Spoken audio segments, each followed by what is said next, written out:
Section 9, number 5, it says we're going to use this translation vector here and to answer these two questions, all right? So what is the image of A prime? So this is the original, A prime, which is 2 comma 6. This is going to be the original. And the new one is going to be considered the image. And that is going to be considered A prime.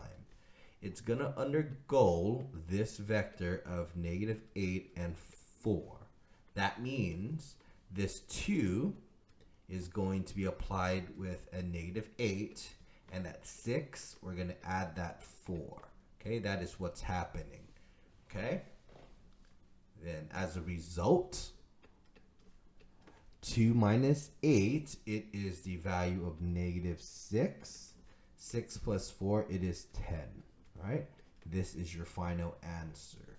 All we do is we applied or add the x value to the x coordinate and the y value to the y coordinate, getting us the new one.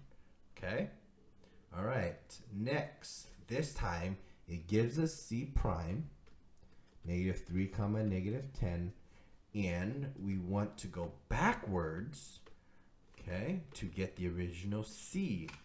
And we know that the vector here that we're applying is the same here, right? So I want you to think about what's happening here, okay? There is a point here, okay, that, let's say this is x, right? So x minus 8 is going to be equal to negative 3, okay? So we add 8 to both sides, we get x is equal to 5. So this value here is going to be a 5.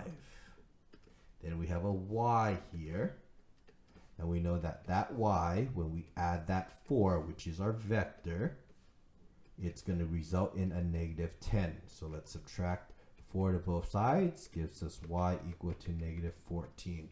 So this y is negative 14. So the original point, okay, of c was 5 comma 14. All right, and we did the algebra right here. We just had to apply it backwards. Okay, so the pre-image was 5 comma negative 14.